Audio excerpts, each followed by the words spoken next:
Okay, guys, we're live. Welcome to the Team House, episode 59. I'm Jack Murphy, here with co-host Dave Park. We have a special guest on tonight. This is our 9/11 show. We stream live at 8 p.m. every Friday evening. This episode just happened to fall actually on 9/11. And as you guys know, we normally interview special operations veterans, members of the intelligence community. But this one falling on 9/11, we really felt like we should do something to recognize that event and recognize the people who passed away that day. And since this show is a sort of conversational, interview-based show with veterans, we figured the right way to do that was to get a first responder on the show. Mm-hmm. So tonight we're joined by Ray Flood. Ray served, I believe it was 22 years. He'll tell us all about it. In NYPD with the Emergency Services Unit. And we'll get into what ESU is as well, but they can do the hostage rescue, the high-risk entry type jobs. And I believe you guys also do high-risk rescue, right? That's part of the mandate.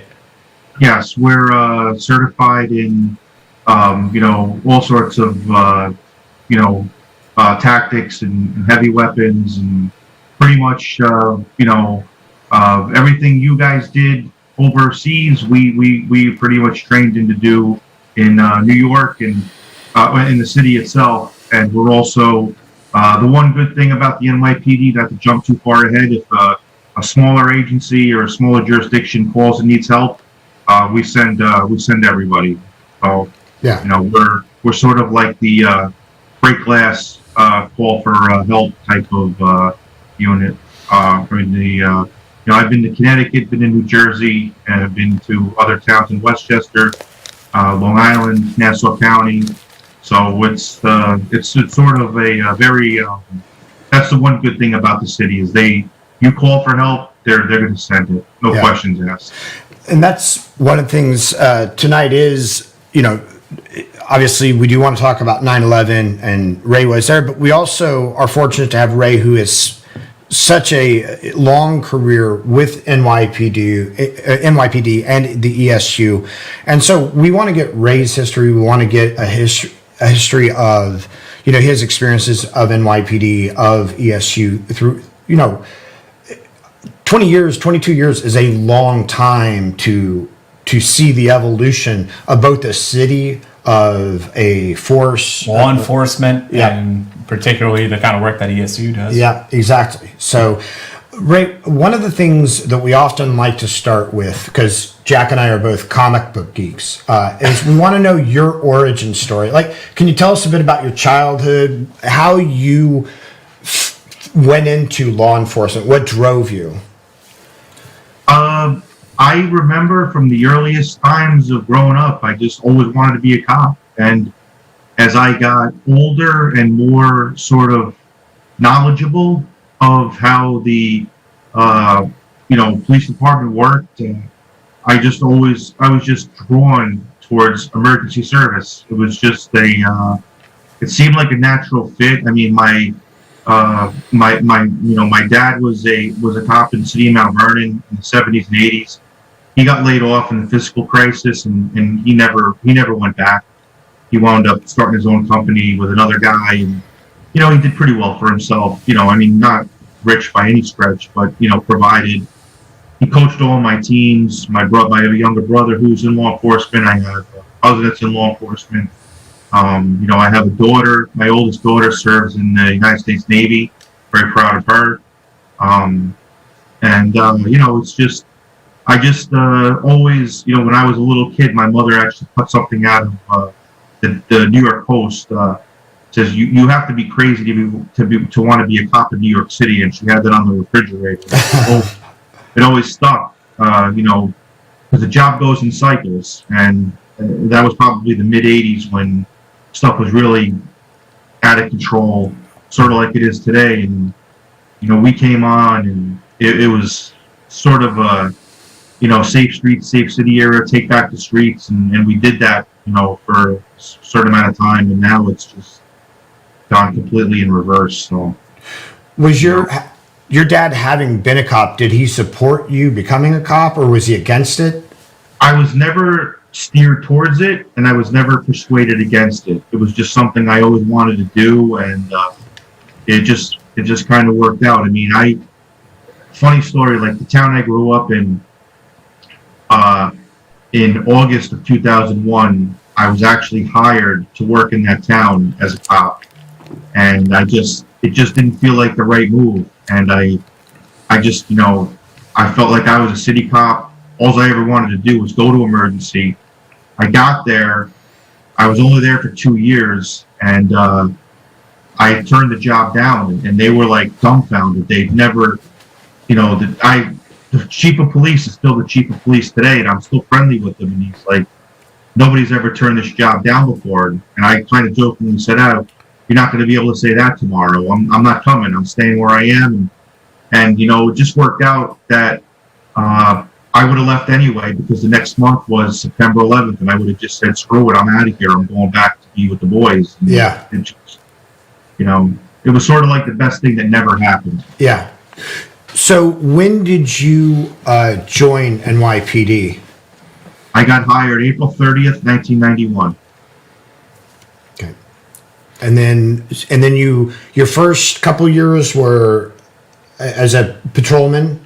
Yes, I worked in a very busy precinct in the Bronx. It was the 47th precinct, where we led the city in homicides. We led the city in police-involved shootings. It was, our slogan there was, "You give us 22 minutes, we'll give you a homicide." It was just, you either sank or swim in that joint. You became a really good cop, or you found a desk job real quick. I mean, there was 250 cops in that precinct, and probably more than half had been in at least one shooting. And that was when, we did the job with the revolver, and I always joke around with my friends that are cops and guys like you, that understand, the revolver is the gun that tamed the Bronx. But, obviously that's not true anymore. But, it was a very unique perspective. I got hired. I was 20 years old. I wasn't even old enough to drink in the state of New York, and I was out there locking people up for crimes. Yeah. So, was there a culture shock? Like, how was that for you? I mean, obviously there's the crime, but I think there are a lot of things that people don't appreciate that police officers go through. Domestics, like the constant exposure to the worst side that humanity has to offer. yes, I remember as a young guy, young officer, the lack of empathy, the lack of compassion, the lack of just normal, like, human feelings towards the fellow person. And it wasn't coming from us. It was just coming from the people you served with. And it wasn't everybody. I mean, the precinct was busy, but there was also a lot of good people there that you never saw unless they were the victim of a crime. Their house was burglarized, a car was stolen, and I think that kind of gets lost in the sauce, where, especially in today's media, you get portrayed as this, unhuman, subhuman, unthinking type of robot that goes out there just looking to, make people's lives miserable. When, if you work in a certain type of neighborhood where a certain type of clientele lives there, the people that they're calling the police on are the people that live in that neighborhood. So, you're just going on what people are telling you. So You're not targeting anybody, you're not singling anybody out, you're going out off the description. And also what gets lost is there's a lot of, they call it targeting policing now. I was part of a very busy plainclothes unit where we used to get copies of all the felony reports, and the guys I work with were super really good guys. I mean, guys retired out of the homicide squad, after major case squad, after all sorts of really high-end units, and I had the opportunity to go to other places, but I really wanted to go to emergency, and that was my goal in life.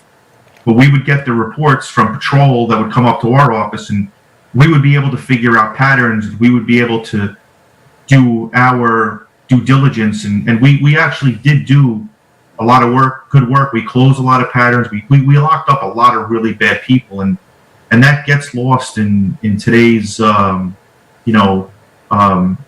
type news where it's they just go with the story. They don't wait for the facts, and Right. when the facts do come out, it's 6 months later and on page 37 when it's going down. It's headline news, and it's just complete, real just speculation to say the least. Are there any calls that stick out in your mind? When you were a young man that really left an impression on you in police work and what your future in NYPD was maybe going to be like. I honestly can tell you guys that I never brought the job home with me. When I left it there. All I ever wanted to be was a cop. I still identify as a cop. I still have cop friends, but it's not like a culture thing. It's just that, if you're an accountant, you have a lot in common with accountants. If you're a doctor, it's the same thing. And they have this image that all you do is hang out with other cops, but they really are only the other people that kind of get what you get through. And Right. And I actually, now that I've been retired, and even before I retired, I have a lot of friends that are outside the police community, but even they have been sort of schooled in what really goes on. And I have a friend of mine he plays for the New York Philharmonic, and never had any experience with law enforcement or anything like that. And we've been friends for about 10 years now. And he thanks me every day for kind of opening his eyes as to what really goes on. When I used to read the paper, I would see this and I would think that. And now I go, wow, what would Ray say? Or what would Ray's friends say? And he, and he's just a small sample of what goes on out there in real life. And, never had any dealings with the police other than probably being pulled over a couple times. But, he was just sort of in the middle there. And now he sort of like takes our side, when it comes down to something where it's questionable or the facts aren't in yet and everybody's jumping to conclusions. So it's just, you just try and, present the facts in a certain way where it's like, let's just see what's going on here. There are bad apples out there. I mean, you guys see them, you guys have dealt with them. But to paint the people that do this job every day with a broad brush of everybody's out there just looking to, beat somebody up or shoot somebody, it's ludicrous. Right. It's ludicrous. And we see that on the veteran side too. There are people out there that do commit war crimes. There are people out there that do harm other soldiers. Stereotype that the military is just about killing, and that's all we do is just go kill people, and like you said, unthinking robots. Yeah. Right. So we completely understand that it doesn't take many people or even incidents to color society's view of who you are and what you do on a daily basis. Well, like along with what you guys have done and continue to do with what you guys are doing now and trying to awareness for pretty much what we all are kind of in the same boat about is people that have never, for lack of a better term, had the guts to do what you guys have done or what we've done. They like to sit back and criticize or critique and say, and I always tell them, I always ask, I go, hey, how old are you? And they'll tell me whatever. And I say, hey, you're still old enough to take the police test. Yeah. grow a pair of balls, go down there and do the job, and then come back and talk to me. Well, but, right. It's the same thing. Like, it's just asinine that people go around uneducated. I mean, like one of my famous sayings is, you might be smart, you might have more degrees in a thermometer, but you don't know which end of the screwdriver to turn. And it's just ludicrous how people are portrayed in your line of work and our line of work, and it's very similar, and it's just disheartening. Yeah. Ray, I was wondering though if there were any stories or calls, incidents that happened when you were a rookie cop that like really stand out in your mind, whether they were horrifying or funny, one way or the other. Honestly, for your first 6 to 9 months, you're out on a foot post. Mm-hmm. Usually with another guy or girl or by yourself after, So you really don't get too involved. You do a lot of, we call it hospitalized prisoners, a lot of DOAs where you just stand there until the ME or the funeral home comes to remove the body. But I was a rookie cop, and I was lucky enough to get assigned to the training car with another rookie cop and a sergeant, and we were gaining entry to somebody locked their keys in their car. Again, rough neighborhood in the Bronx. They came over to us today, locked my keys in my car.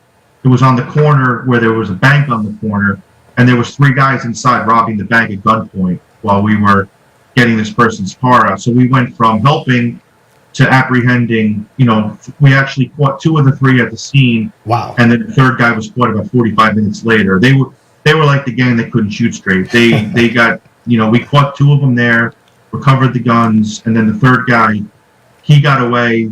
Only he went to the subway station and jumped the turnstile, and the transit police was doing a turnstile operation, so they grabbed him. So it was actually a comedy of errors on their part, but that was a big deal. And one of the zone inspectors was Louis Anemone, who retired as the chief of department, or chief patrol actually, and he kind of helped me along in my career. He never forgot that. And then a few years later, I was involved in a shooting in the precinct, and he was very helpful. But not helpful, but he was.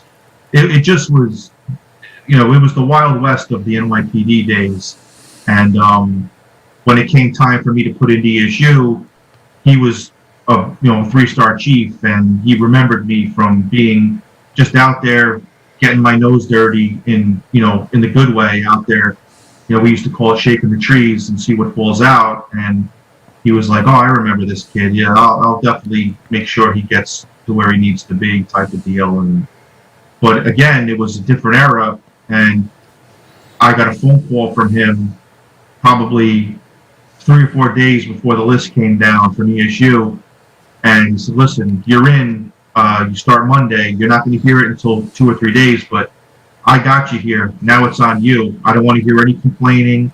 I don't want to hear any bitching and moaning about the training or this or that. Now it's on you." Yeah. And like I said, it was the only place I ever wanted to go, so I was happy to be there and willingly did everything. The training for our school it's 6 months at the time. It's up to 9 months now, because before I left, I was helping out as an assistant instructor down at the school. But, I was always on the road. I was a, street cop my entire career.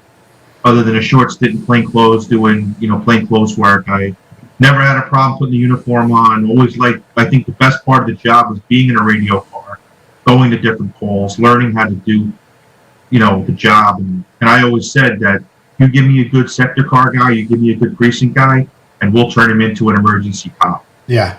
Immediately. Like, my job was to train you to be a cop. You better come to me as a cop, and we'll make you an emergency guy.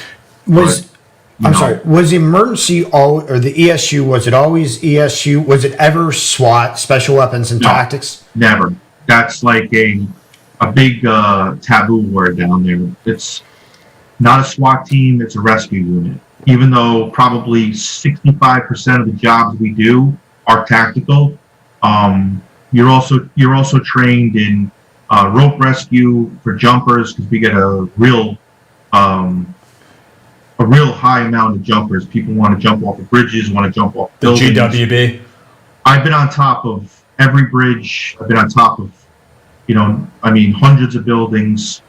We're all trained in the negotiation school. We go through the same. We go through the FBI negotiation school. Wow. Where a lot of military guys come through. Our actually negotiators were down in Guantanamo Bay interviewing the 9/11 terrorists that are being held down there for the trials. You get a wide variety of training, and that's only a small smidgen of what you do, because you're in school for 6 months. Like I said, they're in school now for 9 months, but when you get out, you really have to put it to the test and apply it. And even when you graduate, you get assigned to a guy that's been there for a couple of years and kind of shows you the ropes. And you get issued a heavy vest and helmet, similar to what you guys wear. get issued a plate carrier, which is used on details and counter assault team assignments. You're a scuba diver, you're a rope rescue technician, you're a certified EMT, you're a certified hazmat tech. You're certified in animal control, vehicle extrication. Basically, our slogan, or what we say, is in emergency, you do everything from darting dogs to protecting the president. And we work with, during the UN, we work with all the guys from the various military groups that come in to protect the dignitaries, Secret Service, FBI. It's just they pretty much know some guy that's working tax fraud in Mississippi gets sent up to the UN for the UNGA detail. He knows what emergency is capable of and what we're willing to do to, whether you lock your keys in your car or you got a full-blown, hostage situation, we're coming and we're gonna do our best to take care of it the best way we can. Right. Could you talk to us a little bit about, like, if as far as you know about the history of ESU, like, how did this unit come about? Because it is kind of unique to New York City, isn't it? From what I remember, and I'm not the historian of the unit, but there's an association called REMA. It's the Retired E-Man Association. And the founder is a gentleman called Tony Sampietro. I met with him this morning at one of our masses for my partner, who was John DeLara, who was killed 9/11. I drove John's brother, Dan, twin brother, actually, every year up until this was the first year I didn't drive him. Assigned by our employee relations unit. I was assigned to him for this day, and basically you just take him wherever he wants to go, make him comfortable. And so I didn't do it this year, but I still went down to the mass down in the Bronx. I found a suitable replacement for myself that took care of them and was going to make sure that their day went well. But back in the day, they were originally called, and I'm talking back in like the 40s and 50s when they were founded, they were the Machine Gun Squad. The gangsters were out there running amok, and they had Tommy guns, and then it transformed over the years into more of a all-purpose type operation. Because to be honest with you, the only people you call 911 on 3 o'clock in the morning on a Sunday, the only people that are showing up are the cops and the fire department. And the fire department, all respect to them, they do a very good job. We actually, contrary to popular opinion, we have a very good relationship with them, especially in the Bronx. We call it the working man's borough because there's enough work to go around. We get along. I have very good, close friends in the fire department. And the types of jobs we would go on, we would always work together. And if there ever was a problem, somebody would drop my name or I would drop somebody's name from the fire department, and it would always put everybody at ease, and we always work together. So the whole like battle of the badges and all that, that's kind of a fallacy. I mean, we play them in baseball, we play them in hockey, we play them in football, and yeah, then it's you try and win and you try and do the best for your agency. But when it's really going down, you're all on the same team, and there's really no type of animosity or anything like that. It's everybody. It is a brotherhood. It's like the Marines and the Navy, or you guys bust each other's chops, and But when the shit hits the fan, it's always like, let's go do what we got to do and get this done. Right. So, what was your initial impression when you went into ESU training? Was it everything you imagined? Was it harder than you thought it would be? It was 10 times harder than I ever thought. I was lucky. My other partner from the 4-7 was a guy named Wally Weaver. He was also killed in the Trade Center. Wally and I were supposed to go to emergency together in 1998. The only time I ever got hurt on this job was in 97, just before they went to class. They put the class in. A cop I was working with, we got into a pursuit, and the guy, we finally, it was from another department, chased him into our area, and we pulled the guy over, and the guy threw the car in reverse, and I wound up fracturing a vertebrae in my back, and the guy I was with tore his shoulder all up, and it was so I got sidetracked for about a year, and Wally went in 98, so I was lucky that him and I were very close, very good friends. So he kind of gave me a heads up about what was going to happen. But I remember calling him and just trying to catch up and BS with him, and he's like, "Listen, I can't really talk." He's like, "We were doing rope rescue for this week." He goes, I need to take a break. I need to take a nap." He's like, "It's very consuming," and it really was. And I wound up lucky enough to, when I got there, past Rocco, which was the two biggest washout disciplines were ropes and scuba. And luckily I was fortunate enough. I was a better rope guy than I was a scuba guy. I'm going to tell you right now, like, when I got to a certain point in the unit and I was lucky enough to give my suit back because I had a lot of young guys there that were my personal divers, I gave it back willingly because I've been in the water a bunch of times and been on a bunch of water jobs. It was my least favorite thing to do, and I got the chance to give it back. But I wound up becoming a rope instructor, and that was one of the high points of my emergency career. I actually still work on the side teaching other departments. Like, I joke around, I live where I live I live close by the city of Yonkers ESU's headquarters, and I always joke with them. I teach their rope program, their EMT program, and I do it for nothing. I do it just to pay it forward and keep guys the best trained that I can with my little bit of knowledge. But I joke around that these guys have practically adopted me, and I keep my hat in the ring and stay relevant, sort of, with with these guys, and it just seems to be working so far. So that just keeps me kind of grounded in the emergency world, even though you're retired, but you sort of never leave it. It's always in the back of your mind. Could you get into that a little bit about, like, how do you use these capabilities, the rope work, the scuba capabilities? How does that come into play for ESU? Well, you're on a radio. We're on Special Operations Division. There's 10 trucks throughout the whole city. And when I say trucks, it's 10 separate units, or separate, we call them, different sets of quarters. There's 2 in Manhattan, 2 in the Bronx, 1 in Staten Island, 3 in Brooklyn. Because Brooklyn's the biggest borough, it's the most spread out. And basically, whatever comes over that radio, every EDP, every emotionally disturbed person, every priority job in the city of New York comes over our radio.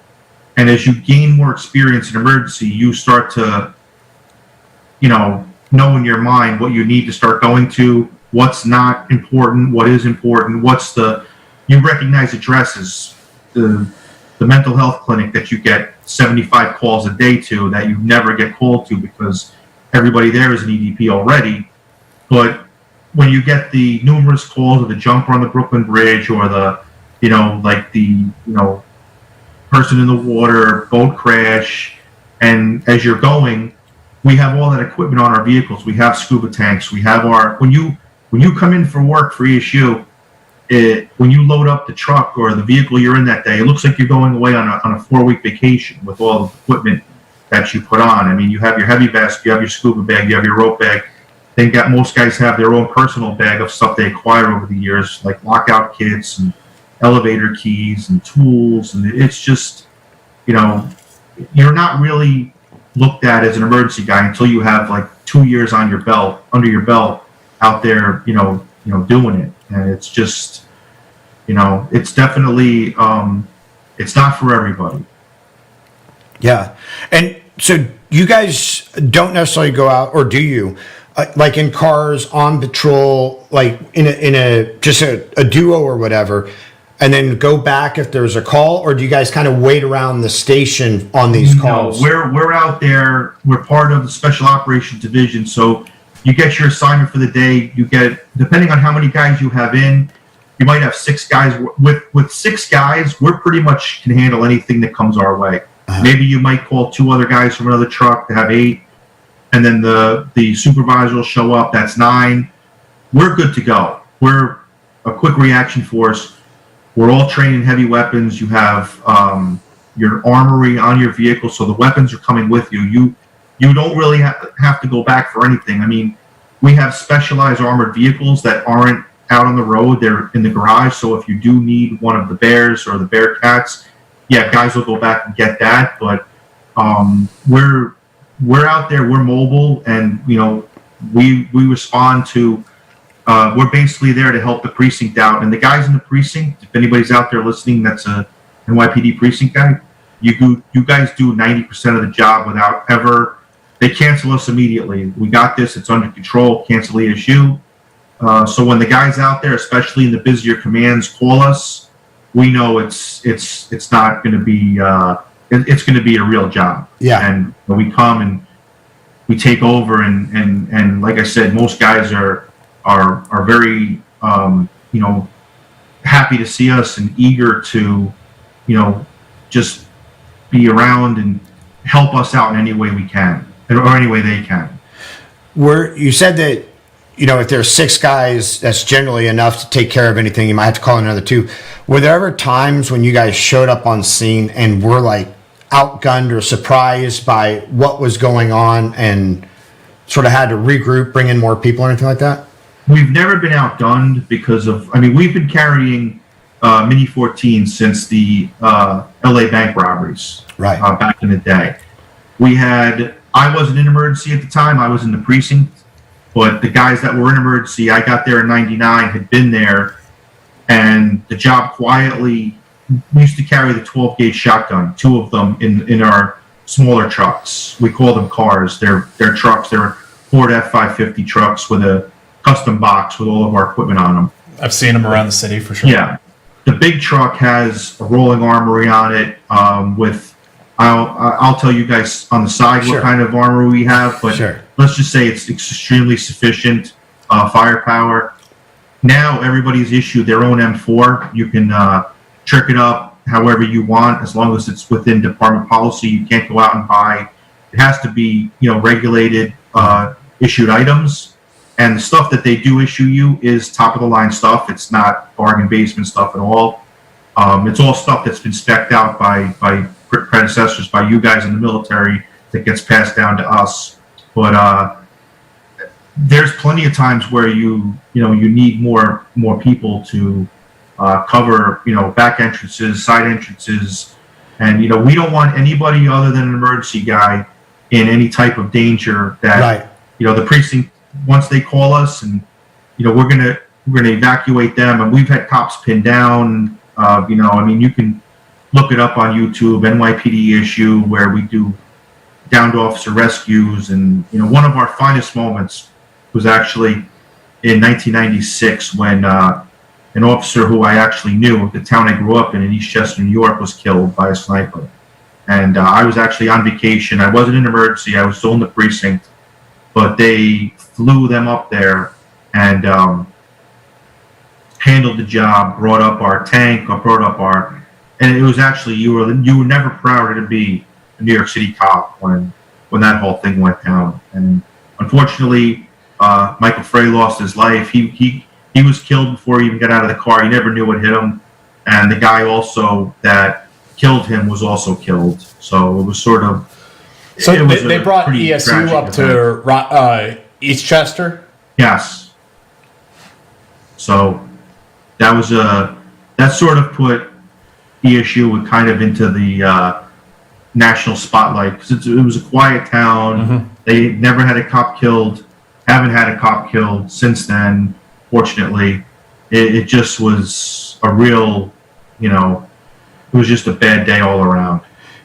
Is there a point in time when they what's the determining factor between ESU out of New York City responding and a state response force responding, or does the state have that capability? The state police is a very squared away tactical team. The only issue they have is they're spread out throughout the entire state. So they would take, a lot longer than it would take for us to get there. That last, I'll call it a terrorist attack in Jersey City last year.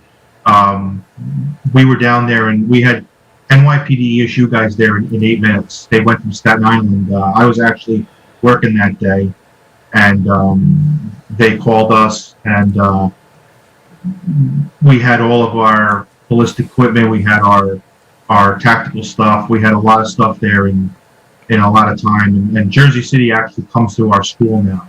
Really? We have a great relationship with them. We have a great relationship with the New York State Police, great relationship with the New Jersey State Police. We have a great relationship with the Connecticut State Police. We get along with everybody. And, we're literally, we're basically a tactical team with 400 guys. We have 65 guys working 24 hours a day. I mean, nobody has that.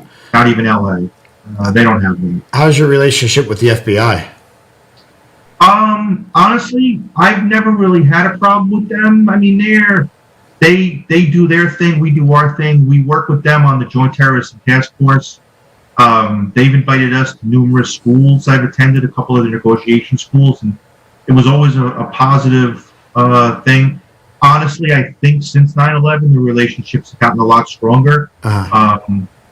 Since that happened, I can personally never speak of any. I'm sure there's been problems in the past, and maybe even recently, but I can honestly say I've never had any bad dealings with any other federal agency or any other department. Everybody's they know emergencies capabilities, and usually always very happy to see us. The last training we did was with the FBI HRT, and they were just, not to, blow anybody up or anything like that, but a lot of the scenarios they were teaching were NYPD ESU jobs that guys in the room were on, and we pretty much not took over the class, but we enhanced the class because I was on, I think, 3 or 4 of the jobs they actually talked about. Yeah. And the guy, the lead agent that ran the class he came over to us the first day and was like, please feel free to interject yourself. I'm going to be counting on you guys. We had 8 guys in the room. We had a lieutenant sergeant and 6 cops, all seasoned guys from busy places. And and there was federal agencies, there was other departments in the area, and it just worked. It was a good cohesive group, and that's our thing is, we're here to help, whether it's feds, local job, small job, big job. We usually have somebody that can figure out whatever the problem needs to be. We have somebody in our arsenal that can help, that can make it, we say make it go away and just rectify the situation. Right. What were some of the more notable jobs that you recall in ESU, some of the notable calls that you went out on? I mean, every day for us was, there was no routine day. It just was, there were days where, we really were just, we call it driving around burning diesel. And then there were days where you would go from job to job to job, suited up. You would drive from, we call perp job to perp job with your heavy vest and helmet, going from, unfortunately, cops shot or people shot, and it just, you never knew what. You would come in, get dressed, find out what you're doing, put your equipment on the vehicle, and just start listening to the radio. Check your stuff, but especially in the summertime, from April to September, you were on the go.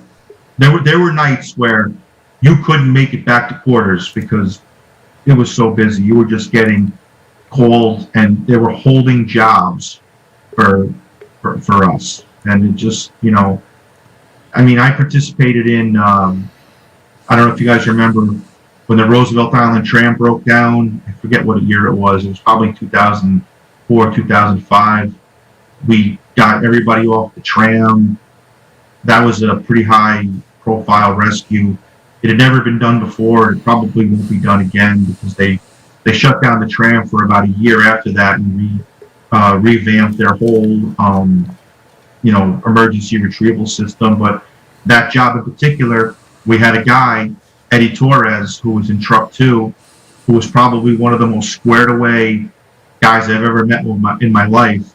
He worked at the tram before he was a cop, so He was a mechanic there, and he helped us, and the guys at the Tram were great. They were just, phenomenal people. And we all worked together. We constructed the rescue basket, and we went out there, and we had to make 4 or 5 trips getting people off the Tram to back to the Queens base. And So that job went on for about 6 hours. The folks who don't know, there's a tram like on a wire that runs from Manhattan over to Roosevelt Island, which is an island in the East River between Queens. Yeah, I guess it's Queens and Manhattan. Yeah. Can you talk a little bit about how you were able to rescue those people? Yeah, where was the tram? This thing is hundreds of feet up above the river. The tram was 250 feet over the East River in the middle of the night. And we had to basically, with the help of the Roosevelt Island Tram maintenance people, assemble a basket, put it on the track, on the wire, it was powered by a diesel motor, so we controlled it. And the funny part was the Tram, they had never gone past they had to test it quarterly. So 4 times a year they had to test it. They put it together and they would go out, but they never went past the first stanchion. So as we're going out, it's probably, we got the job about 6 o'clock. We got there about 6:10. We figured out that this was actually a real job. They tried everything they could to bring it back manually. It just wasn't working. So we started putting this thing together, and with their assistance, we got it all squared away. And myself and 3 other emergency guys went out there, along with 2 people from the Tram. And basically, one of the guys said, "Hey, listen, guys, we don't know what's going to happen once we make it past the first hour. Maybe we'll stay online. Maybe we'll fall to our bloody screaming death.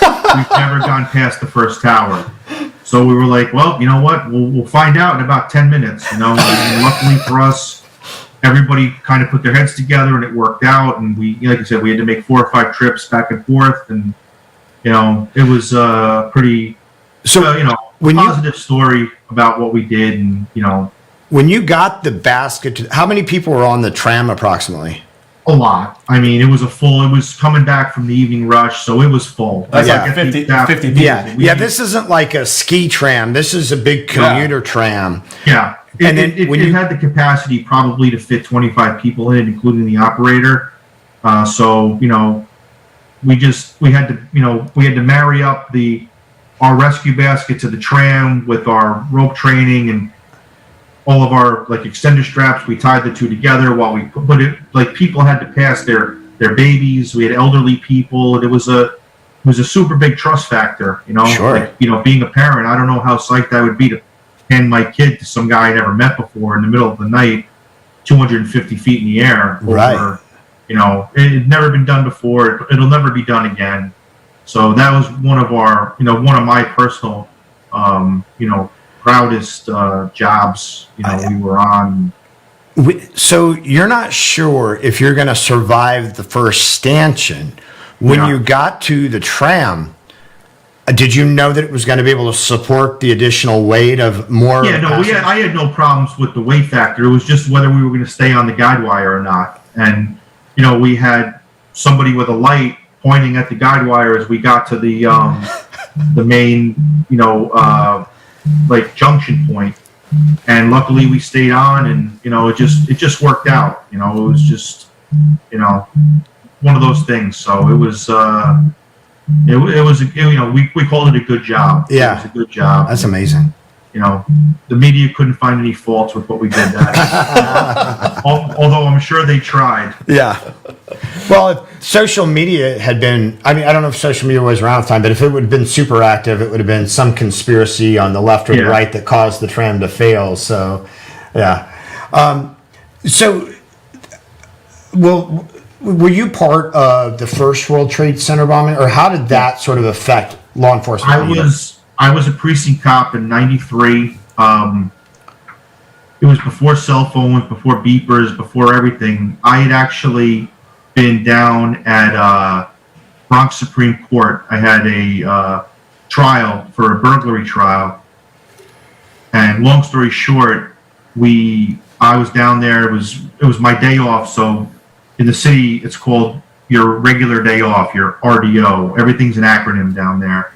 So this was when the old Yankee Stadium was there, and during the off season, it was February. The Yankees would let us park in the players' parking lot, so we didn't have to pay for parking, and walk up to the courthouse. So I had gone to court that morning.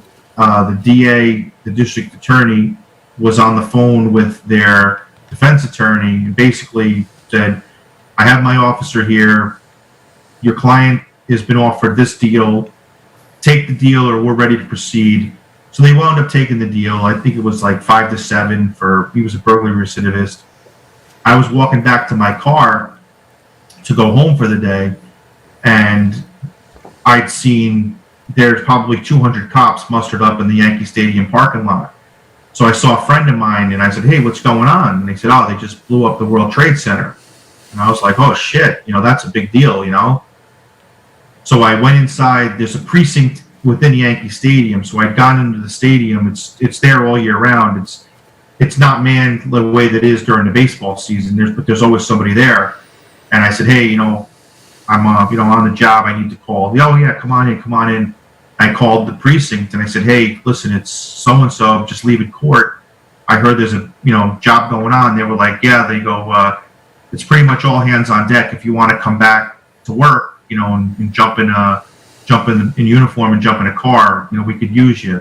And that's what I did. Went up there and got in the car, and I didn't respond actually to the trade center, but we kind of backfilled the guys that were working that did go down there to handle the 93 attack. But obviously it was not it really was, I don't want to say nothing because there was a loss of life, but it was really small in comparison to what we're going through today and the anniversary of today.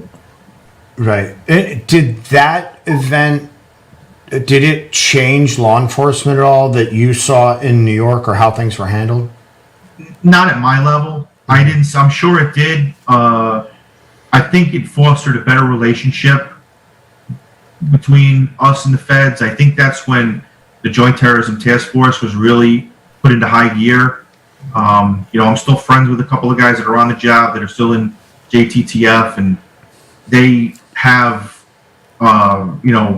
a very good working relationship with the feds and with their federal counterparts. But as a guy who was a radio car guy in the Bronx, it didn't really affect us too much. But, like I said, I'm sure it definitely did help in the big picture of everything. Obviously not enough because we got nailed again. But, the one thing I always remember saying, or hearing people in the know saying that, our enemies are patient, and if it takes them however long, they're not gonna make any mistakes, and we have to be right every time. They only have to be right once. Right. And you guys know that better than anybody. So yeah, we have maybe a couple of questions. Let me see here. London, thank you very much. When you get into ESU, are you still considered a rookie, even if you've already been a cop for a decent amount of time? You're a new guy in emergency. Your seniority means nothing because it's a whole different animal being an emergency than being a sector car guy. You might have, like I was in the precinct for 8 years in a busy precinct, and I got to ESU and the slate's wiped clean, and you start all over again with a new set of guys, it's not like nobody's out to see you fail. Like that's actually the exact opposite. Everybody wants to see you excel, and everybody makes mistakes, but you just have to kind of be on your top of your game more so than anywhere else, because you are dealing with we say lives depend on what we do. It could be successful, it could be unsuccessful, and you always want it to be successful. Most of our jobs end with a positive resolution. Yeah. Not to say that we do, we've had people that jump, we have people that die, we have people that kill themselves. You can't save everybody. You do your best, but there's people that are just, and the whole fallacy of, if they wanted to jump, they would jump before you got there. That's all bullshit. most people are they want to listen to what you have to say, and I can say, personally, and from what I know as a fact, we do have a higher success rate than a failure rate. Yeah. Not 100%, but we definitely save more people than we lose. Yeah. So it's, that's a positive that comes out of it. With so many skill sets on the ESU, I mean, I'm imagining it's hard for one person to maintain a high level of proficiency at all of them. Do guys tend to specialize, whether it's a formal specialization or just they kind of follow a different track? Well, we had, one of our old senior lieutenants who was he was an ESU at every rank, and his classic line was, "I know who my ringers are. I know who's good at what." Right. So if we had a rope job, I was up. If we had, one of the guys I worked with had his own construction company, knew everything about houses, knew everything about buildings. The guy he was a jack of all trades, legitimately. So, you just come and you just know, we have designated. We don't call them snipers. We call them observation teams or counter surveillance teams. Right. But they're basically snipers. Right. So when the roll call comes out during the day, like it would come out like next to my name would be explosive breaching, TCCC certified, rappel master. And then another guy would be, this guy's an electrician. This guy is a heavy equipment operator. Between the 65 guys you had working citywide, there was usually somebody that was not an expert, but was very proficient in whatever type of situation that had to be addressed. And they didn't care about, pulling a guy from another borough to come to your borough to make a situation, rectify it peacefully or just get it done. Yeah. You mentioned the Tram as like a one-off event that hadn't been done and probably won't be done again. In your time at ESU, were there situations you guys ended up in that like you just never imagined you'd be in, and guys had to figure stuff out? It's maybe bizarre or whatever. I mean, it's really not it never made the news. It was never a big deal. But I mean, we were the shell answer man for the NYPD. So one night it was a freezing cold night, and we have a mounted unit, and the building that the mounted horses were the barn. They lost their generator. They lost electricity. And it was, December, January. It was below, 10 degrees. It was really cold out. So the CO of the mounted unit called where I was in the Bronx, and, hey, we need a couple of guys to come up here to see if we can fix this generator. And luckily we had 2 electricians working that night. So we used to jokingly call it a flashlight holder, a guy that just kind of stood around. I was a flashlight holder that night because I had 2 certified electricians working in the middle of the night trying to get this generator going so these horses wouldn't freeze to death. And then That's if amazing. you flip that, you have a jumper or some sort of medical call, the roles would be reversed. I would be up, and then these guys would be, we used to call it my caddy, like in golf, like, yeah, you're my caddy, go get my stuff type of deal. But, there was no, it was never, for lack of a better word, it was never a pissing contest. I know more than you. Right. You knew who was strong and what, and you would always, take a step back and let this guy, so-and-so's here, he's this, that, and the other. And you would tell him what you had, you would tell him what you knew, you would tell him what you did, and he would come in and would take over and say, all right, good job, or, and you always, every day, you learn something. You would just, always have another, we used to call it putting another tool in the tool shed. Yeah. I know this question probably sounds like something out of a Lethal Weapon movie or something, but did you ever have one of these situations where you were roped up or you were on belay and like you actually had to grab a jumper to stop them? Yeah, we made tons of grabs. Yeah. Tons of grabs, and that was a judgment call. And if you made the grab, you better make the grab. You better not, that person better not go, because it's going to make you look like, it's going to make you look bad. And it's, but yeah, and that's all, that all comes with experience. Yeah. That just, it happens. That's, I mean, you had one job where pretty much everything they tell you not to do, and again, not to besmirch the precinct or, make them look bad, but everything they told you not to do, they pretty much did. It was a domestic thing. They had the girlfriend up there. They had a priest up there. They had an Indian chief up there. They had everything they tell you not to do. They had, So the first thing we did was like get rid of all these people, and wound up having to grab that guy, and it was, everything worked out. But actually, one of the things was he was actually deaf, so we couldn't really talk to the guy. So I had known a female officer who had a deaf daughter, and I told the captain that was there, I said, hey, get so-and-so over here. She's certified in sign language. And, she came and she signed with the guy, and she's telling us basically what he's telling her. And we wound up, triangulating with our tactics and our policy, and we wound up grabbing the guy. And, that was a successful operation. So I think a lot of people don't realize that in those high stress situations, when you have to make a call like that, it's either a hero or zero move. For real. Yeah.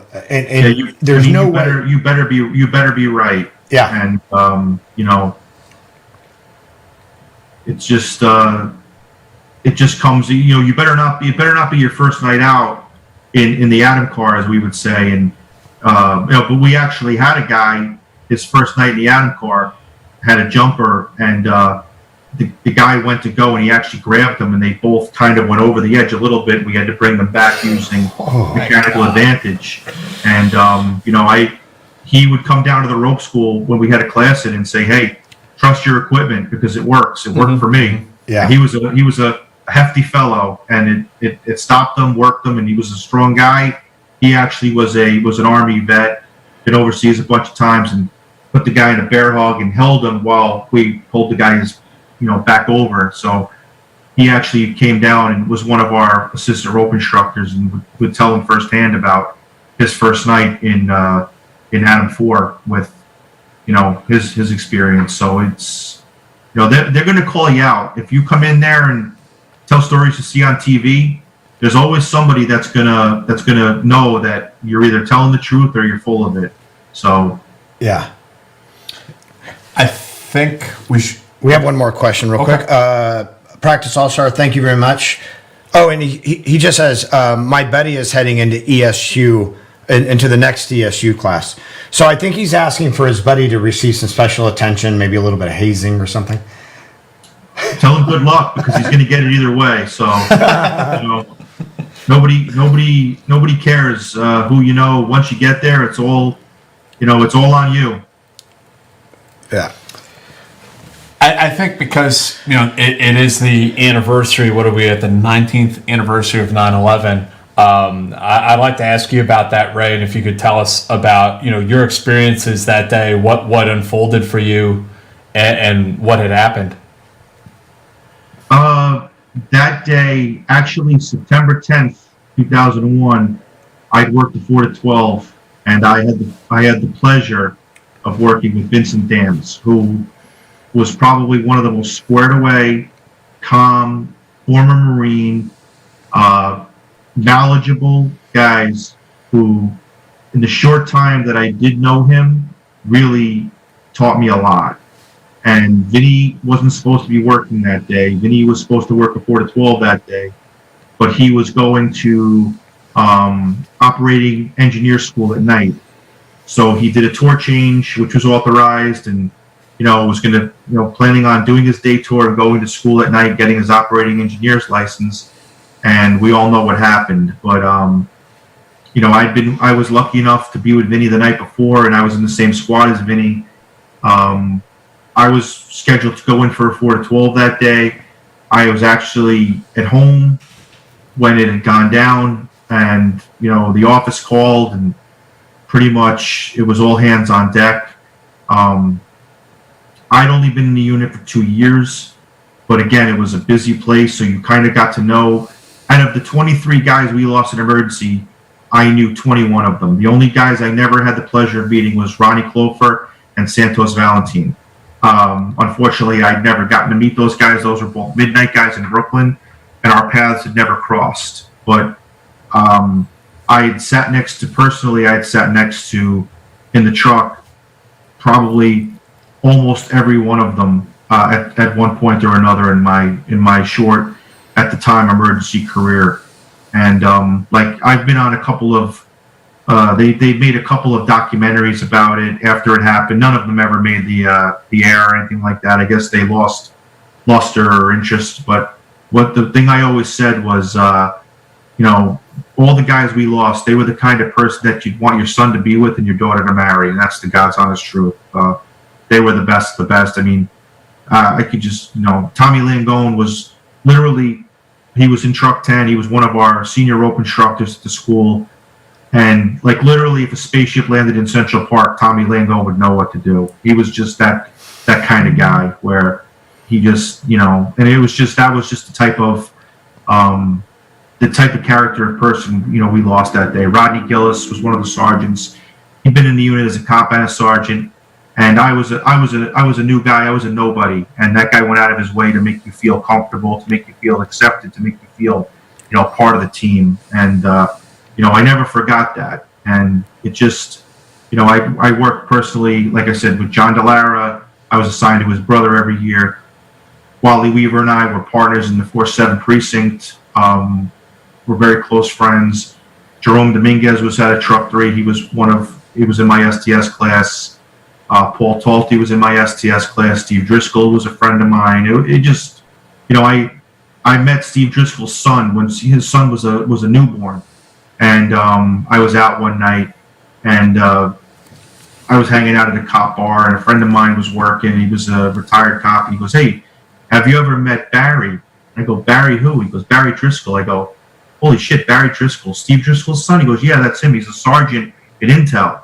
And I'm like, I remember when you were a tiny little baby, and I'm friends with the guy to this day. It's just a strange, web of, how things get woven together over the years. But that, getting down there, back to your original question, that day it was surreal. Like, I never thought it was going to be that bad. And it was. However bad you thought it was going to be, it was 10 times worse. We were just completely caught,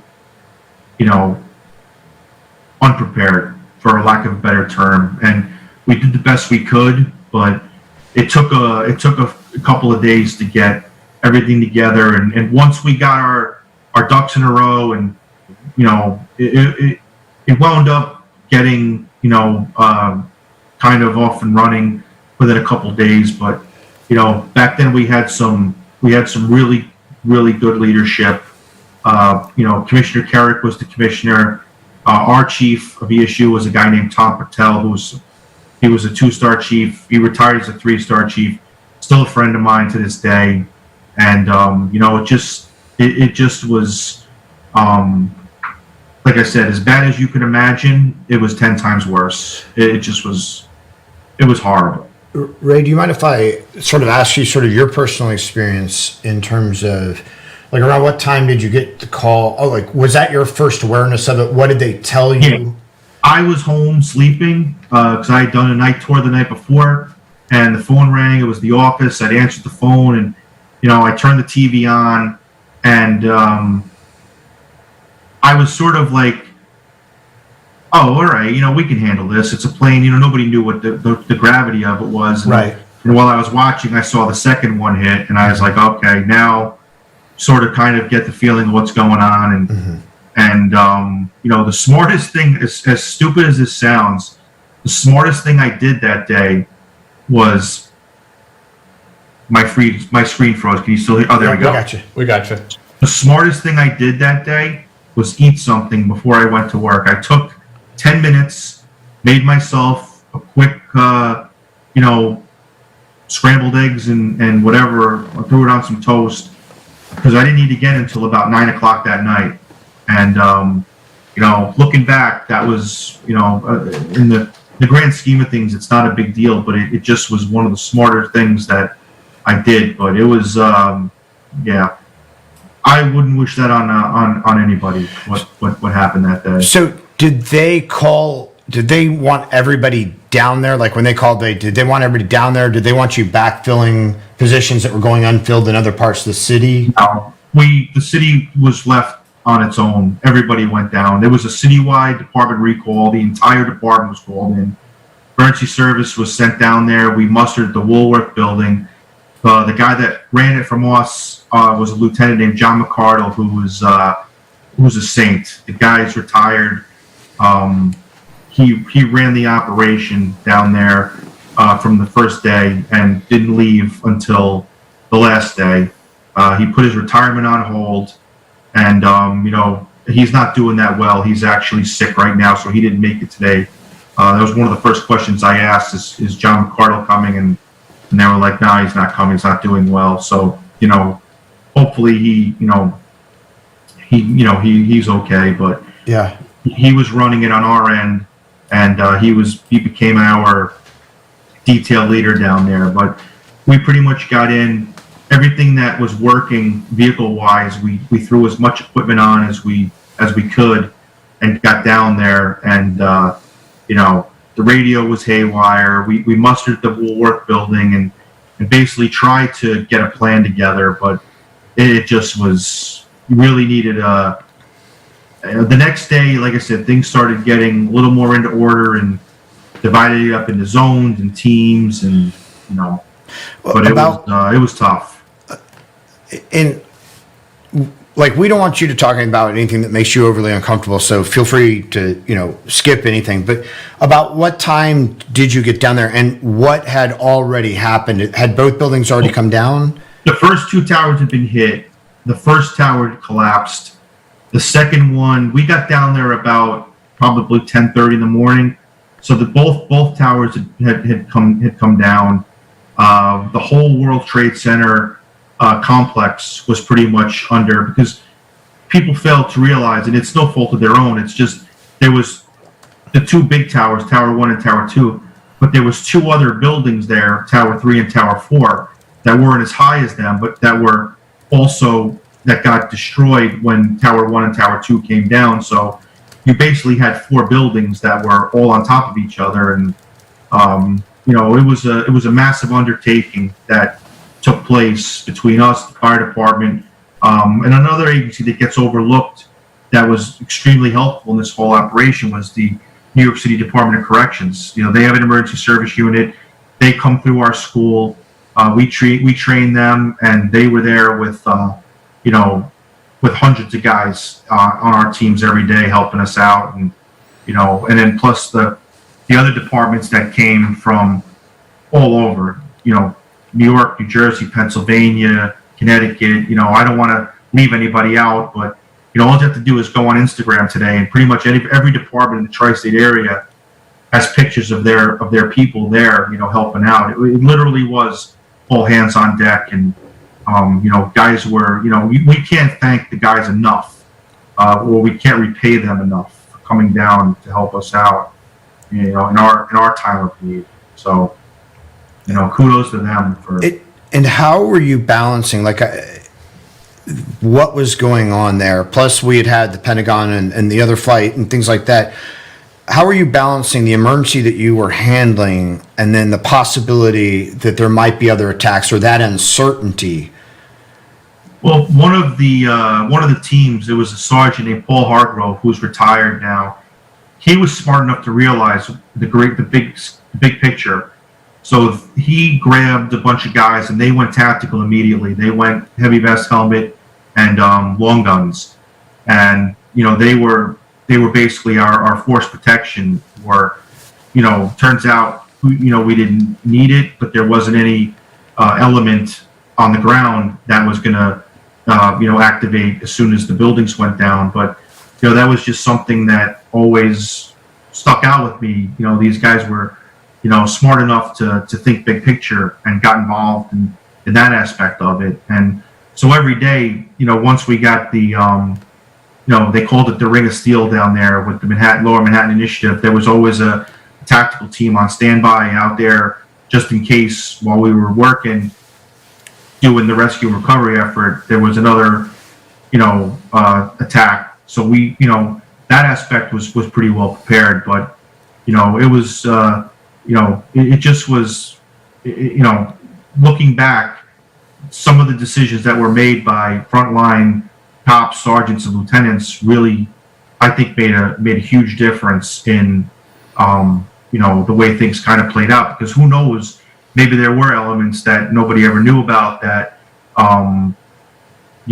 could have possibly, or sympathetic attackers or anything like that were just maybe turned away by, what we did. And then I remember that night I was in high school, probably around 8 or 9 o'clock, and we had just gotten word that, the Air Force had started bombing, Al-Qaeda training camps overseas, and that kind of gave us a little bit of a, pick me up. And, once everybody kind of got their heads together and realized what was going on, we started to, fight back for the first time in a long time. It sort of gave everybody a purpose of, okay, you know what, this is bad, but we're gonna get through this one way or the other. Yeah. So you mentioned a number of ESU personnel who gave their lives, and we know there are a lot of firefighters. Did anybody know initially, like when you guys got down there? I mean, obviously comms were an issue. There are a lot of issues. Like, how long did it take for sort of like the realization of everybody, not just you, but people in general, to realize like how what our losses had actually been at that point? Oh, I knew immediately that there was, if anybody had made it out of there, it was going to be a miracle. By just looking at the gravity of the situation. I mean, we would meet with the families. They never, in the beginning, let the families come to the scene. They were staged at one police plaza. So every couple of days you drive down there just to check in with them to make sure that they were okay. But you never told them like what was really. Some of them knew it. They knew. I mean, but there was a lot of people that kept up hope, and that's good. That's fine. That's healthy, I guess.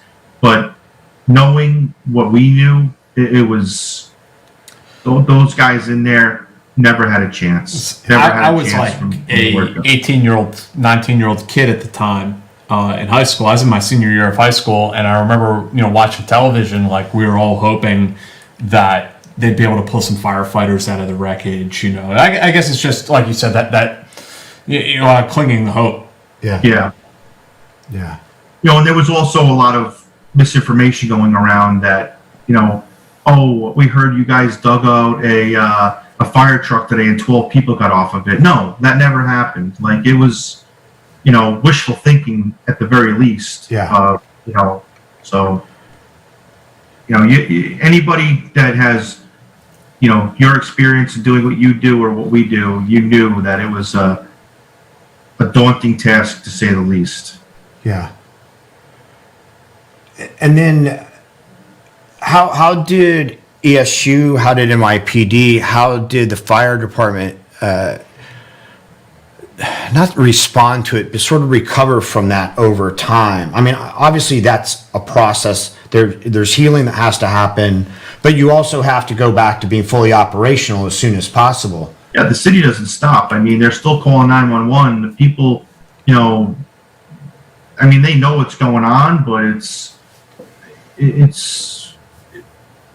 they're still taking 911 calls. People are still calling the police and the fire department.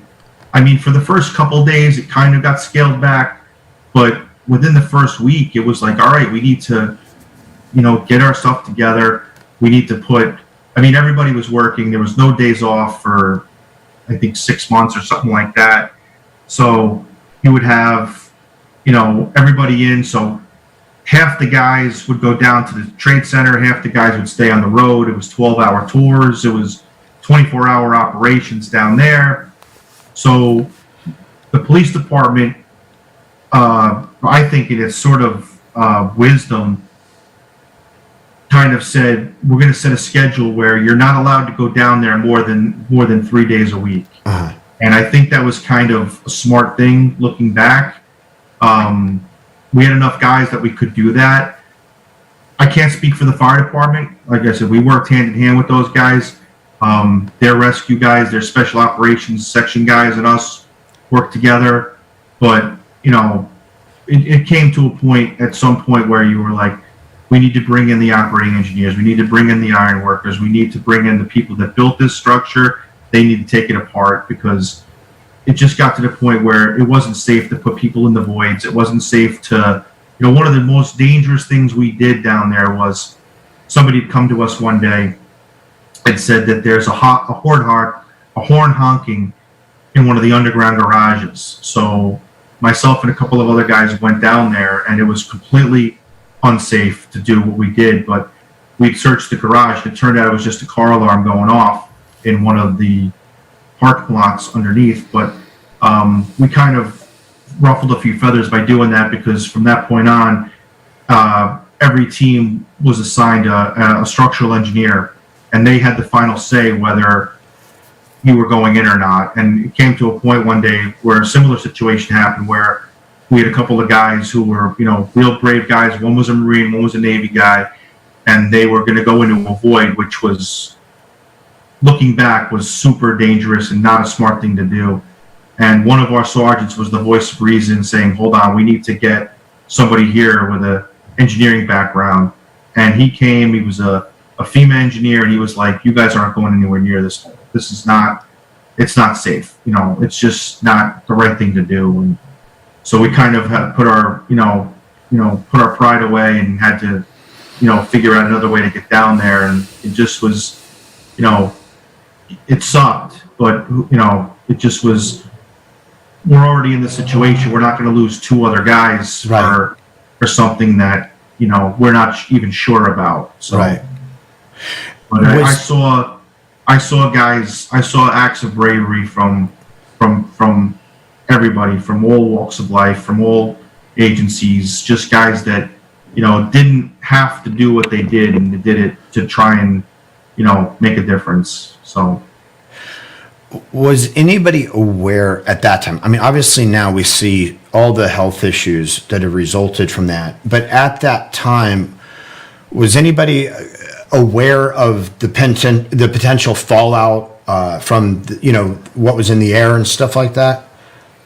I remember going, like, one night early on in it. I had gone home, and I was sitting on the couch watching TV. Just, I don't even know why, just sort of in a zone. And I remember Christy Todd Whitman, who was the EPA commissioner at the time, and going out of her way to tell everybody how the air was fine, it was safe to breathe. And obviously we know all that's all bullshit now. Right. I mean, the team I was on, pretty much one guy, they told him when he dies, they're going to name the disease after him.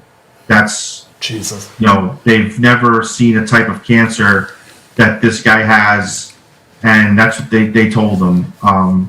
So looking back, that was kind of a smack in the face. Like, be honest. Like, it's nobody's, you didn't do it. This was created by an outside force.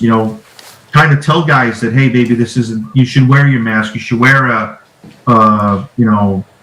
filter or whatever. And most guys were, but it just was, from that point on, they went out of their way to set up the decon areas. And so like being an observer, being a little more knowledgeable than the average guy on the street, that something's up here that they're not telling us. And it just, fortunately, like I said, I'm so far so good. No ill effects. I go for the screening every year. They do a good job in keeping up with you and following with you and making sure you're okay. But yeah, that was a little, looking back, I was a little disappointed in that sort of, I guess, knee-jerk reaction to maybe tell the people that lived down there everything was okay, when it obviously it wasn't. And I don't think anybody really would have been upset by saying, hey, you need to stay out of here if you don't have to be down here for X amount of weeks, months, or whatever. I don't think it would have been a big deal, but I think there was a rush to kind of get back to normalcy. Yeah. Which I understand in one way, but in another way, it's kind of like, you know, it sort of softens the or weakens the efforts of the guys that were down there to do the right thing, and you know, it kind of hurts. It stings. Yeah. Do you feel that like that next 6 months of 12-hour days, no days off, do you feel as though that helped the men and women that were involved, sort of, you know, kept them busy, or do you think that it inhibited sort of the grieving process and the time that they needed to get over it? I'm actually surprised, and I've said this in some smaller circles, and I'll tell you guys in your audience that I'm surprised we didn't lose more people to suicide after that happened, because all you saw for that amount of time was death and destruction. Right. I mean, you weren't even finding whole bodies; you were finding parts, and you know, people were being identified by DNA and everything like that. So I'm glad it didn't go that route, but I was just waiting for the slew of like just guys that just, you know, had enough and decided they weren't going to deal with it anymore. I mean, the guys I work with, you know, we actually all became a lot closer. You know, we were always together. If we weren't at work, we were at a funeral. If we weren't at a funeral, we were at work. If we weren't at the truck, we were at the site. And you know, you got to be, you know, you knew everything about these people that you worked with. You knew what set them off. You knew what made them happy. You knew what made them sad. And you know, it just, you know, not that anything good came out of it, but there was, like, if you were there for 9/11, you were sort of in like a you know, a club that Right. nobody could, you know, ever, you know, replicate, or you know, you were kind of part of that that's something that happened that guys that weren't there for it, you know, through no fault of their own, just couldn't, you know, relate to. Sure. And I'm sure everybody dealt with this in their own way, because that's kind of what we do in these circumstances. But in this club, were there any kind of prevailing feelings? I mean, was it more sorrow? Was it more anger? Was it more numbness? It was anger. Yeah. Way over anger. I mean, it was like, I mean, the prevailing theme for us was, let's just turn the Middle East into a parking lot. Yeah. And, you know, the joke was, hey, I'm running late today. I'm coming in on the, you know, Iraqi Express. You know, there's traffic on the highway. You know, who's gonna just turn it in, start over? And you know, there was a definite anger, was an overwhelming theme. Sure. Did the city, and I know cops are probably like soldiers, where talking to somebody about what's going on is the last thing that they want to do often. But did the city make services available to the police? Oh yeah, you know, you couldn't walk 5 feet without somebody, with a counselor or somebody coming to talk to you, and you know, the job did make it mandatory where you had to go meet with people and everything like that, and you know, and like, you know, probably with the same with you guys is they bribed you with food. Oh, there's gonna be really good food there. I wish that had happened. You know, That had happened. you know, it's just was, that's what guys would talk about. I'd be like, who gives a shit about the food? Like, you know, I don't want to just, you know, you go there and you talk to these people about stuff that, you know, you don't want to say the wrong thing, or like, Sure. one of our guys got in trouble because he joked around and said, you know, every time I hear a plane, I get nervous, and this, and he was a prankster, he was a jokester, Right. but they didn't get it, so it turned into a little bit of a deal, but Right. And therapists, I think, it all worked out in the end. yeah, and therapists often don't get sort of the dark No. humor that sustains us. They don't get it. But, Yeah.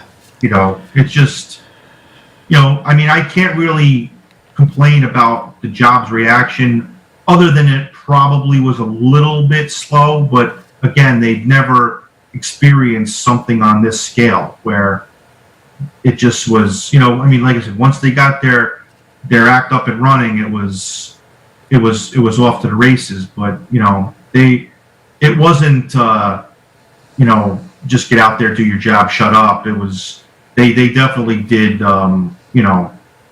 As much as I'd like to say they didn't really do the right thing, they did. Right. I can't really complain about that. And do you mind at all? I mean, in this very personal, and you don't have to, obviously, but what was your process through all that? I mean, was there the denial, the anger? Like, what was your process? Oh, I was angry. I was pissed.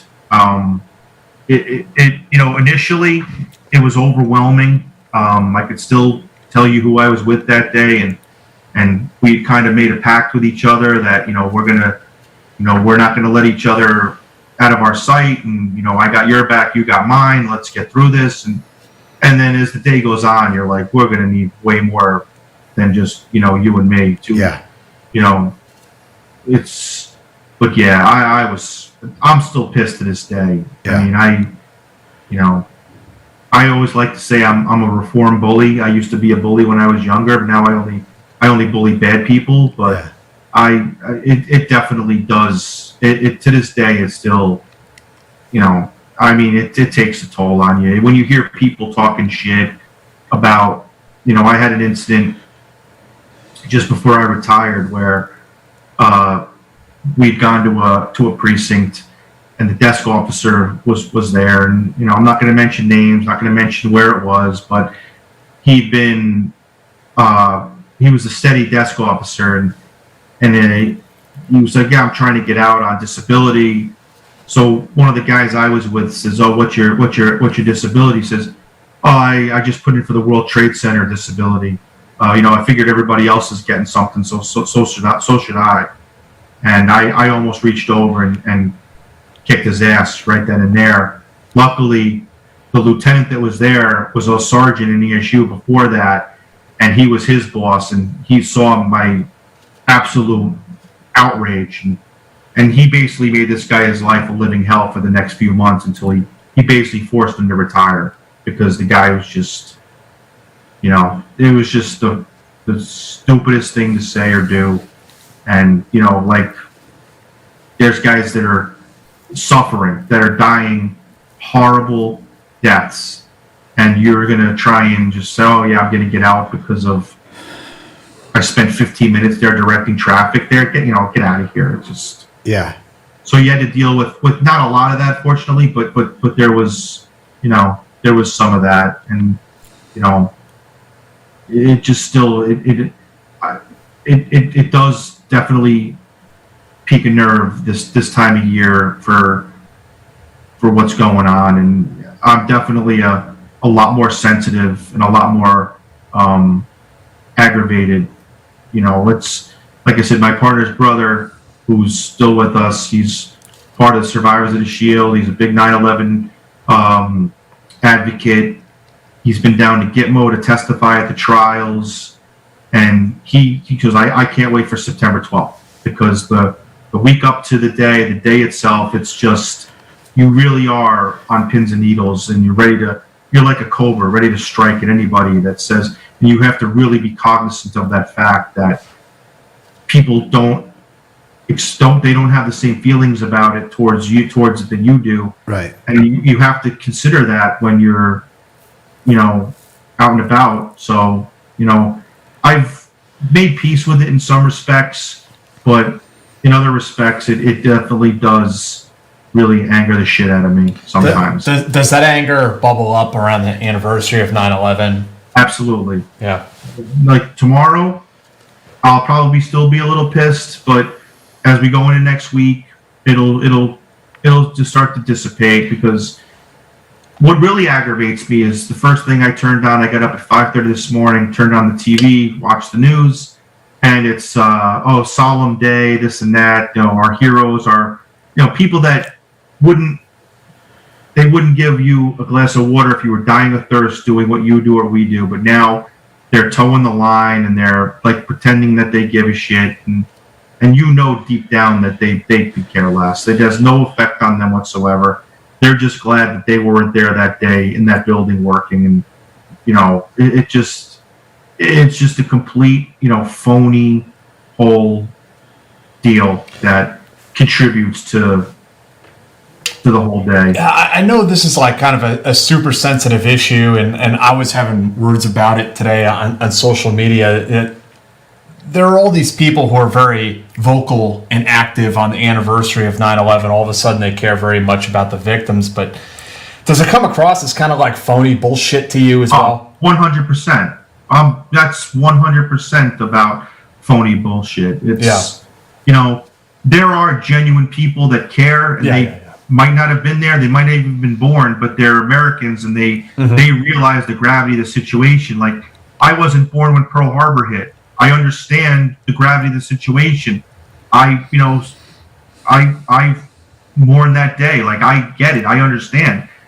But there's more often than not, it's people that are it's just fake, putting their post out or whatever it is, and they're the same people that are going to be the first ones to criticize you guys or our guys when something happens and all the facts aren't in yet, and they'll be the first ones to rush to judgment. And it's just disheartening how it goes down. I don't know how much you interact with younger people, because when we think about it now, it's been, it's like there are young adults that were not alive during that period. And sometimes they really don't have an understanding of it because it's... And they're old enough to become police officers and become soldiers. Yeah. And have you like interacted with young people who aren't 100% fully aware of what it is? What's your experience like that been with them? Well, in the police department, it's almost impossible not to know what happened, because they really do cover it. They touch on it. They talk about it in the academy, and then when you get to whatever precinct, there's always going to be somebody that was there that'll talk about it. But I saw something today on online about it was like, we were kids when 9/11 happened. And he goes, we're not kids anymore. And it was two guys in military uniforms and two guys in police uniforms. And that kind of gave me like, hey, maybe more people get it than, I think personally, more people get it than we see that's covered. I really do. But, you hope so, at least. You hope that people get it, that, hey, it's just, we're just, who knows when the next attack is coming, or if there's another attack, or where it's going to be. It's just, I think it's just a matter of time. I'm surprised we haven't been hit big since, but that's just my personal opinion. But I like to tend to think that the majority of people do get it, even though they're not represented in what you see out there on the news every day. And I mean, I'd like to hear your opinion, but I mean, New York City did come out for the firefighters and the cops and the civilian victims of 9/11. Yeah, no, it was. Yeah, I mean, you were treated very, very well, and it was just. I mean, it was just something that. I think that anybody that was working that day would have done, what those guys did. I mean.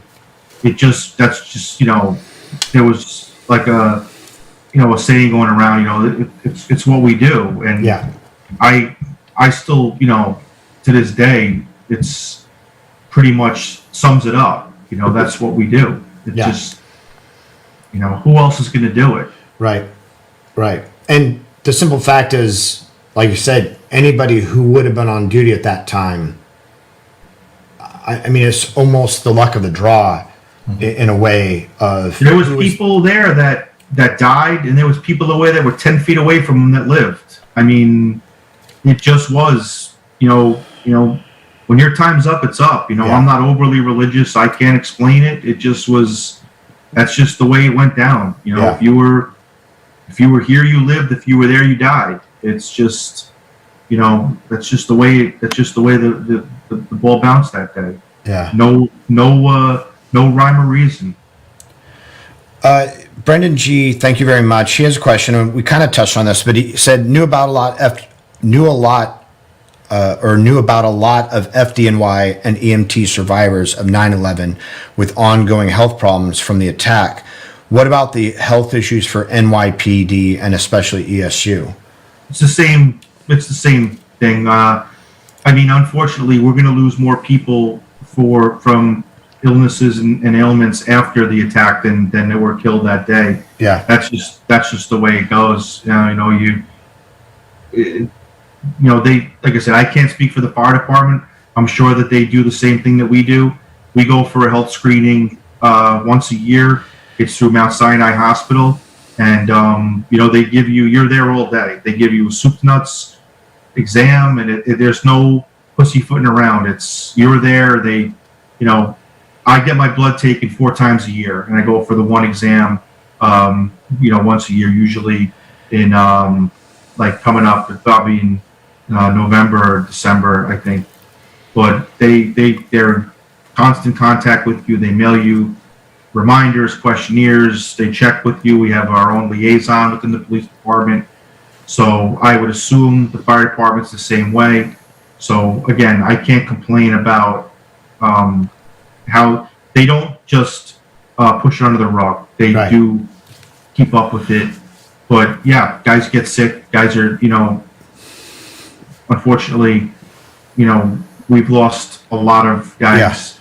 and that's not a story that really gets told a lot either about What? that's not a story that gets told a lot. Oh, either no. about the No, ongoing. no. And you're saying that the local government's been really good about it, but we also know that the federal government on a number of times has been really slow to respond. And I know that like John Stewart has been a massive advocate Yes. for you guys. He has become a big advocate for us, like you said. He's hooked up with a guy named John Field, who started the Feel Good Foundation, which is all about 9/11 responders, civilians, law enforcement, fire, everything. And the big last time they had was they went in front of Congress to get some monies approved to keep the medical fund going, which is you never know when you're going to need it. I mean, you find out you're sick tomorrow. It's Right. just it's the least. I mean, it sounds. I don't want to sound selfish or anything like that, but it's the least they could do Sure. for guys that actually did it. They take care of people that come here and don't really contribute to society. They should kind of take care of the people that do. Yeah. Well, It seems like it's a no-brainer, but I think the last time he was in for Congress, he really dressed them down, didn't he? yeah. Yeah. What do you think, Ray, when you go back to Ground Zero nowadays, and now it's all built up, the Freedom Tower, there's a memorial where the 2 towers fell, and there's kind of some, in my opinion, some pretty bizarre architecture as well. Yeah. What do you think, Ray, when you go down there? I mean, I go down and I'll go and I'll see we call it visiting the boys. I'll go to where I know my friends' names are, and I'll go see them. And I don't get too involved in it. I'm not, it's really not my thing. It's not my vibe. I would actually rather I go down to the police memorial every May, and I go down and I see their names down there. I feel more comfortable down there because you're sort of with like-minded people down there, as opposed to the people at the World Trade Center. There's a lot of wingnuts there. A lot of people that are drawn to. I was down there one day working, and a lady came up to me with a notepad, a legal pad, and she'd come up to me and told me that there's 15 names that are misspelled on the wall, and I'm like, what are you telling me for? Like, that's not something. And I just took one look at her, and I'm like, this lady's, she's out of her mind. But it's just something like that, a place like that attracts, Like the Japanese tourists taking pictures next to Well, the that's the other thing. It's become a big tourist spot, which really aggravates the shit out of a lot of people. Yeah. It sort of will actually become a money-making operation, which is, absolutely the opposite end of, the original 9/11 foundation was bought out by the World Trade Center Museum, and it was started by John Vigiano, who was Joe Vigiano and John Vigiano's father. He was a retired fire chief. He's since passed away from 9/11 cancer. And another gentleman named Lee Aleppi, who was another retired fire chief. Lee's still with us, but he's starting to, not be as active as he used to be. And those guys were in it for the right reasons. They had all the answers to anybody's question, would give tours, would explain, and they kind of got bought out and pushed to the side by this, corporate conglomerate of the Port Authority, and are sort of, relegated to the second string down there now, which is pretty disturbing. You remember they were selling like 9/11 cheese trays at the museum. It's like, I didn't know that. Yeah, they had a party there the night before they opened the museum, the memorial, and they basically had a party on people's graves.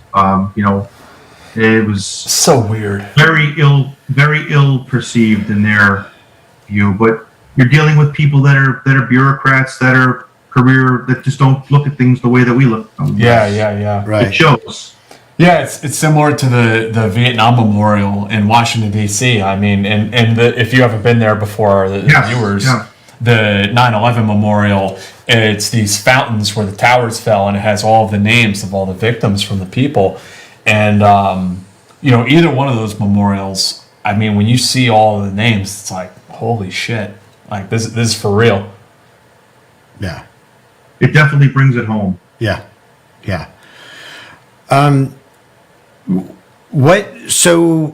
What happened with NYPD, with ESU, with like New York law enforcement in general post 9/11?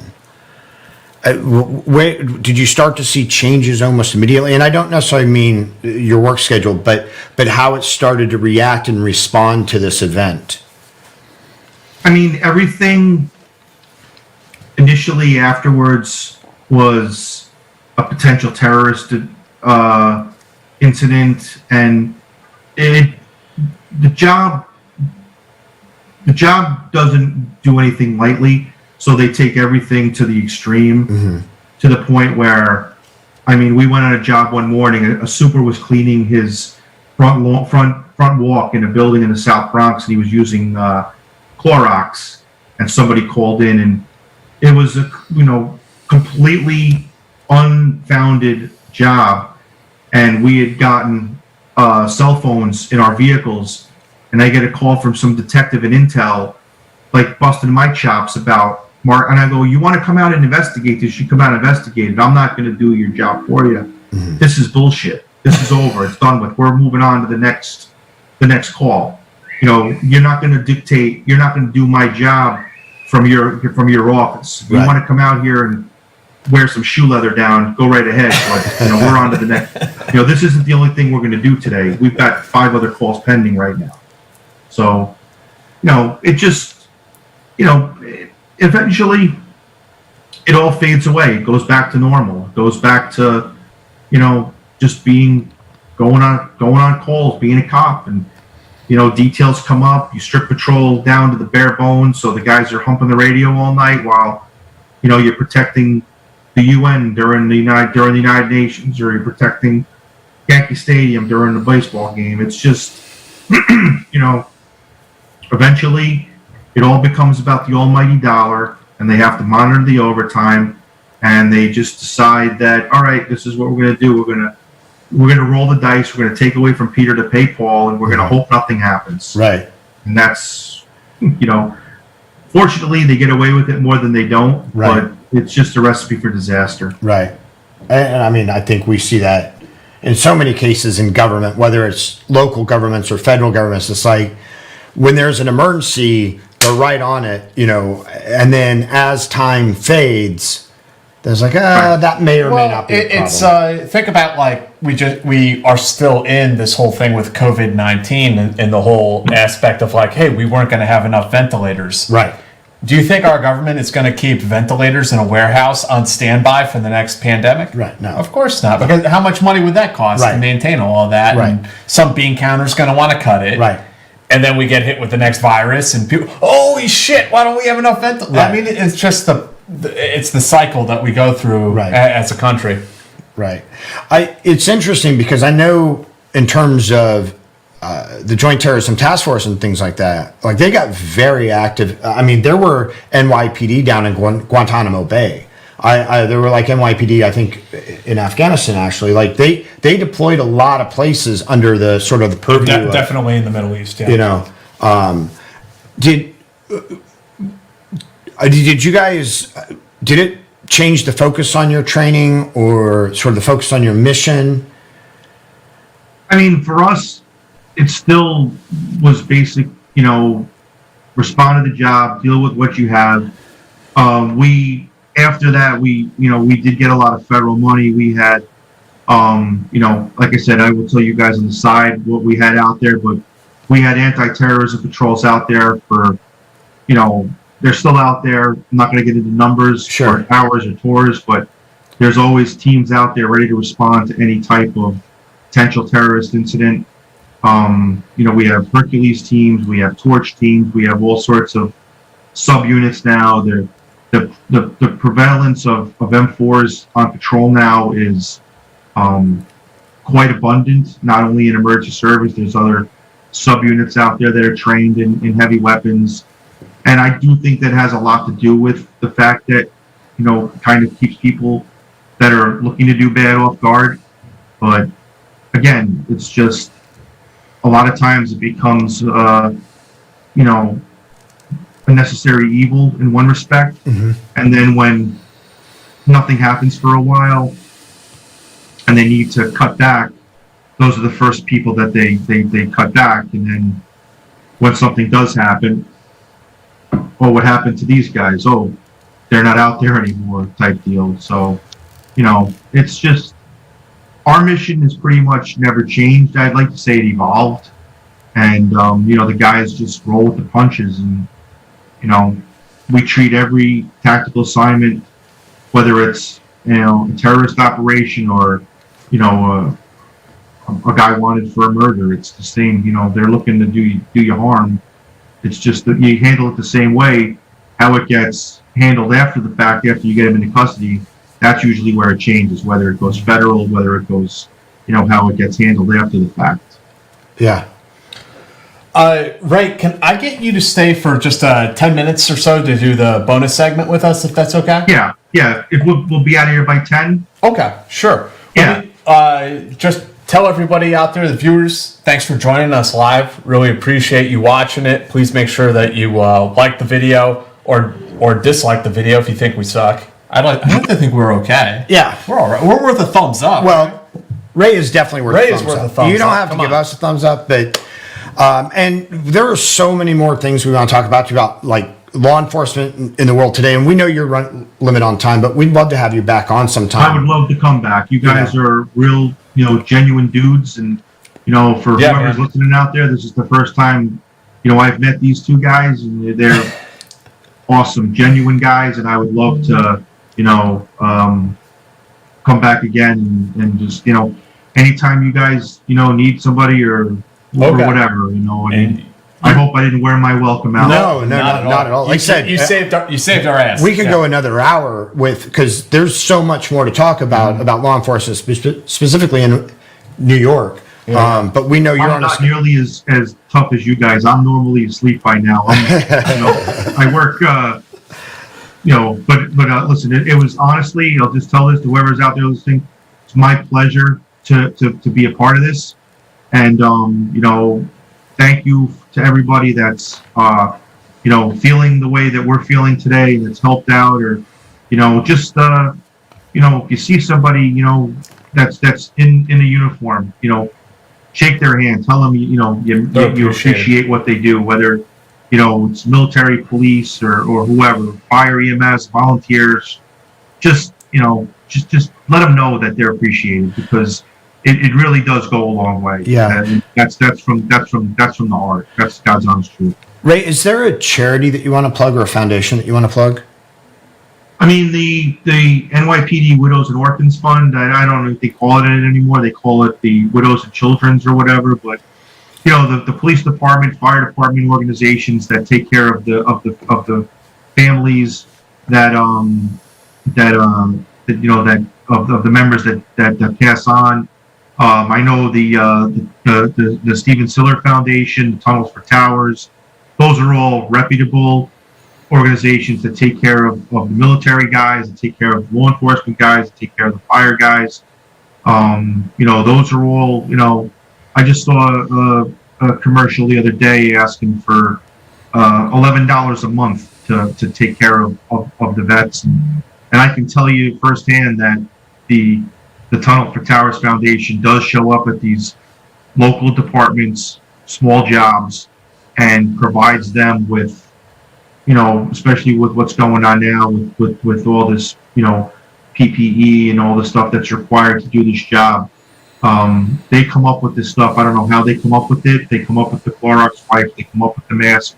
They come up with the gloves. And, you know, big jobs like the NYPD doesn't have a problem getting that stuff, but the smaller departments definitely do. And agencies and organizations like this do a spectacular job, and it's all legit. The money's not going in anybody's pocket. It's definitely going to good use. So any reputable charity that takes care of our military or our law enforcement or our fire guys is you know, I think a very worthy charity in today's day and age. Great. Thank you. So, guys, please subscribe to the channel if you haven't already. And also, if you're interested in supporting us and what we're doing and keeping this whole thing running, there's a link to our Patreon down in the description. And if you support us, you'll get access to the bonus segments. Even $1 a month gets you access to special content. Like the one we're going to do with Yeah. Ray in like 2 seconds here. Yeah. So, thank you, everyone. And we'll be back next week with Mr. Cronin. He served in recon and force recon in Vietnam, and then he was in the Rhodesian Light Infantry and the Salute Scouts, and also had some adventures in Beirut. We'll get into all of that next week. So I'll see you guys then. Thanks, everybody. Thank you, Ray. Thanks for joining us. Thank you very much. Okay. Ray, thank you, man. That was amazing. No, thank you guys.